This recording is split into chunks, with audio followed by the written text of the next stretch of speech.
Today on the Bourbon Bites podcast, I'm reviewing and comparing two new Riff Malster bourbons and sharing breaking news from Maker's Mark that could shake up the bourbon industry.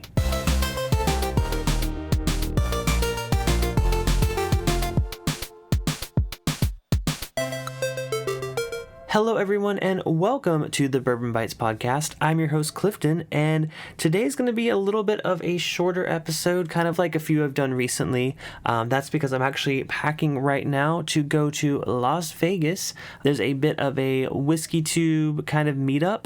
Not official, of course. It's just because our friends Chris and Lil from Australia are going to be in Las Vegas over Labor Day weekend, and quite a few of us from the community are going to meet up with them out there, share plenty of pours, and go out to some really cool dinners. So some of you guys I know are coming along with us. So if you are listening to this podcast, we are already there or we have been there.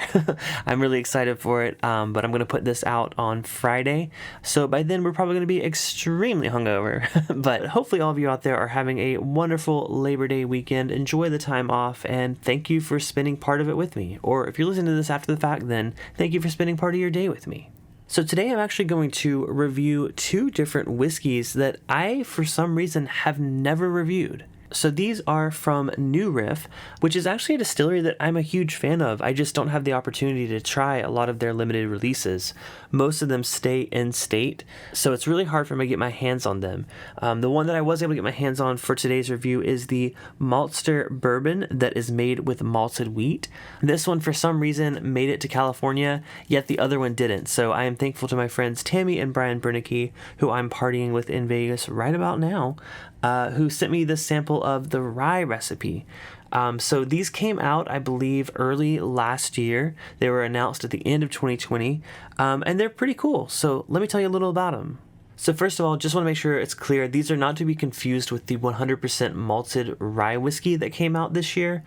These were kind of the precursor to that. It does use some of the same whiskey in the actual rye mash bill one, but they're a different release. Like I said, came out a year earlier. So these are both bourbons, and they're kind of like an experiment that New Riff put on. They were already making malted rye because it was part of their 95.5 recipe for their rye whiskey, which is really, really great for the money. So they thought, hey, why don't we do different malted grains, put them into a bourbon mash bill, and see what happens? And that's where the Malster line began. So like I said, they're both bourbons. One is just a wheat mash bill, and the other is a rye. The only one I've had before is this wheat one. Like I said, this is the bottle that I picked up last year. So these are actually bottled in fall of 2020. I believe they didn't hit shelves until early 2021, but I'm looking at the bottle now and it does say bottled fall 2020. These are at least 5 years old. So this wheat one is a mash bill of 65% corn, 18% Bohemian floor malted wheat, 10% unmalted wheat, and 7% dark wheat.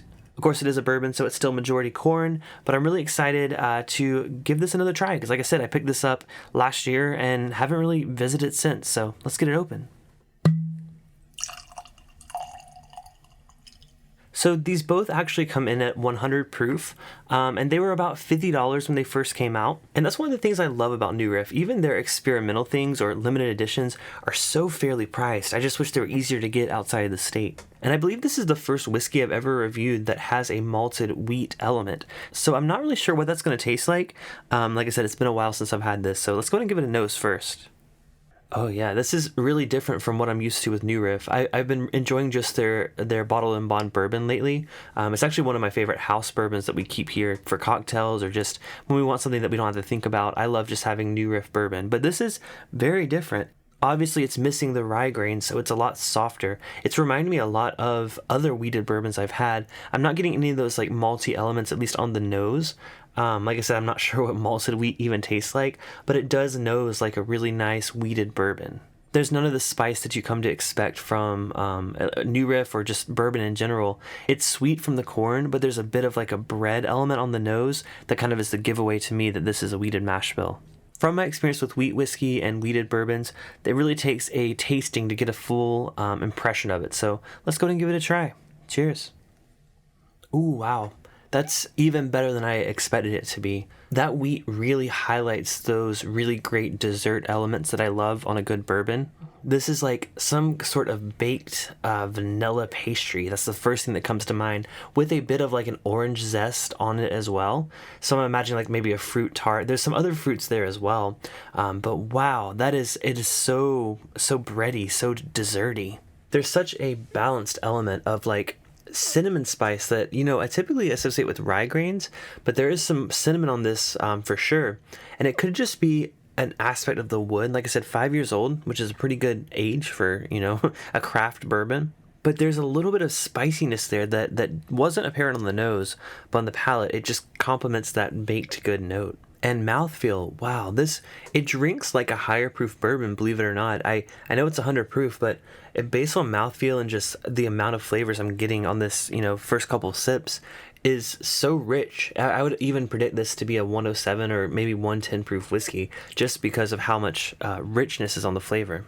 Now, in terms of it being malted, I'm actually not detecting any kind of like funkiness or like sourness or anything that kind of I've gotten from like malted rye or malted barley. This one, I feel like it's a lot more subtle, and I'm struggling to find what gives it that malted element, at least on the flavor profile. But maybe it's just enhancing these notes that I already love with those dessert characteristics.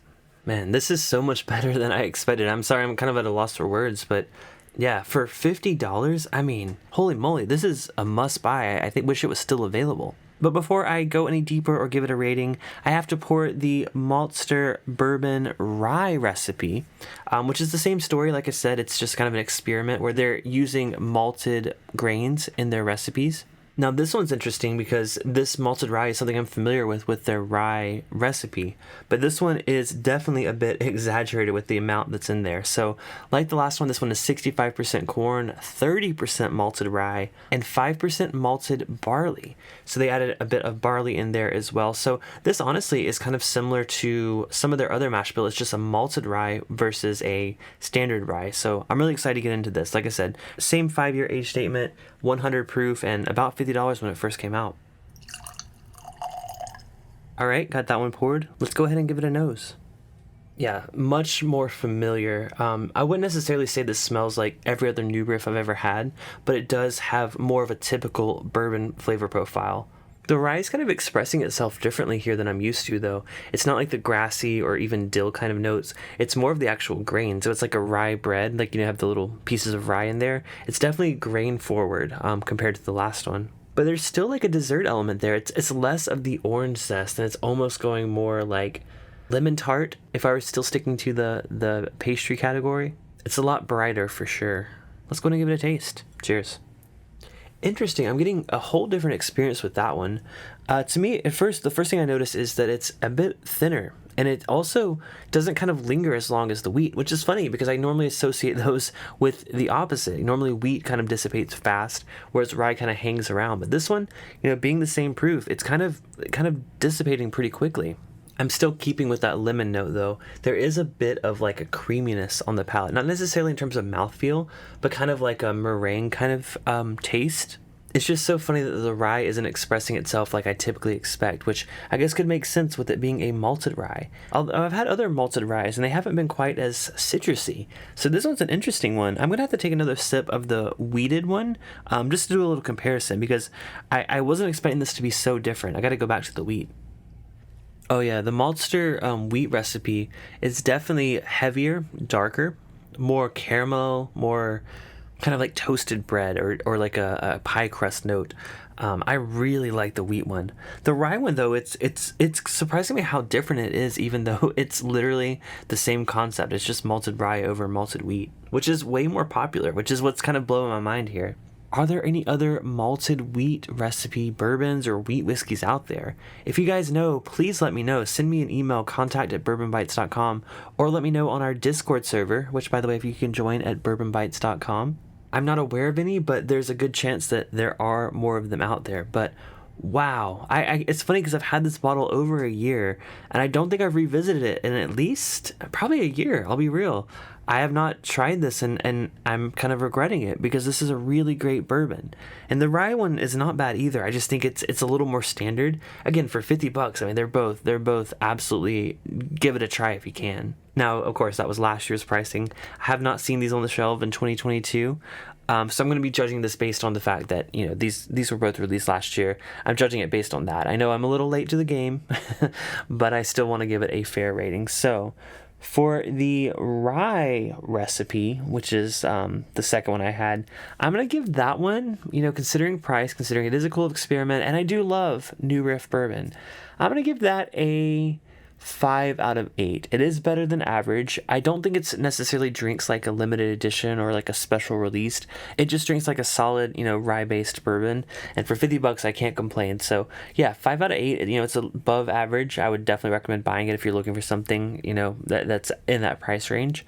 But when it comes to the malted wheat Malster, I think this drinks like a really special whiskey. So I'm gonna give this a 7 out of 8. I think for the price, $50, I mean, 5 years old, really cool experimental, you know, idea that I've never seen done before. Yeah, that's a solid 7 out of 8. I think it's drinks like a really good special release whiskey. I wish I had more of it. I wish I would have bought more of it. So highly recommend that. Give the rye a try if you see it for retail. But yeah, I'm glad that I'm finally getting to this and sharing it with you guys. So let me know if you've tried either of these. Do you have a favorite, or did you know, maybe not care for it? I'm really curious to hear what you guys say. And thank you again, Brian and Tammy, for the sample. All right, like I said, shorter episode today, but I do have one piece of breaking news that came out earlier today. This is from the Maker's Mark Distillery, which I haven't really had anything from Maker's Mark lately. I used to love their limited releases. They've just gotten so hard to get.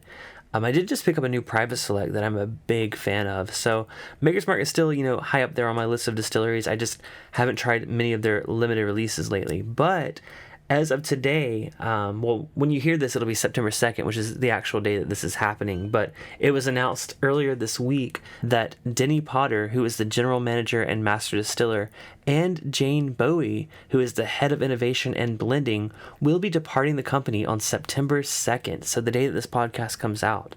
I've had the pleasure of meeting Jane. I have not met Denny, but she is such an enthusiastic person, and I think she's obviously passionate about the whiskey, and she is so generous too. Like when I went to a tasting with her, she was just pouring and pouring and pouring. I think she was pouring for herself too. She was a lot of fun, but yeah, she was so great. Like I said, I haven't met Denny, but yeah, they are leaving Maker's Mark, which is a pretty big deal. Denny Potter actually just recently started there after leaving Elijah Craig, which was where he was working with Heaven Hill. But yeah, it seems really quick that he's leaving. I mean, of course, Jane's been there a while, but it says that they expressed a desire to blaze their own trails in the bourbon industry with a new venture. And that's the key info that I'm really excited about. I mean, like I said, I've met Jane. She is incredible. She has such an amazing palate. I can't wait to see what she's up to next. And bringing on board someone that has experience at Heaven Hill, has experience at Maker's Mark, and, you know, her and him combined, that is a power duo. I am really excited to see what this next venture is. Again, this was just announced as of the day I'm recording this, so I don't have much more info on that other than Maker's Mark. It seems like it's an amicable split. Maker's Mark's president, Rob Samuels, is giving them a huge shout out, thanking them for their contributions and the impact they had on Maker's Mark.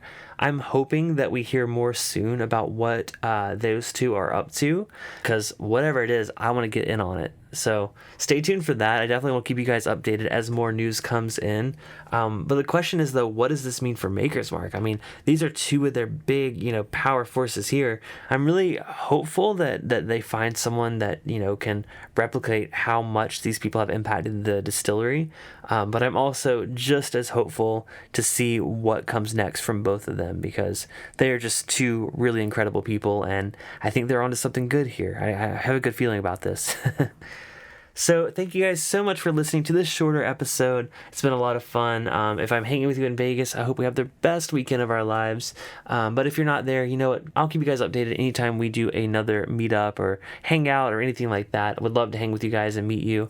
A lot of you guys I have already, but a lot of you I haven't. So if you want to hang out, hit me up. That sounds weird. I don't know where I'm going with that. Anyways, this has been the Bourbon Bites podcast. Cheers, and I will talk to you next episode.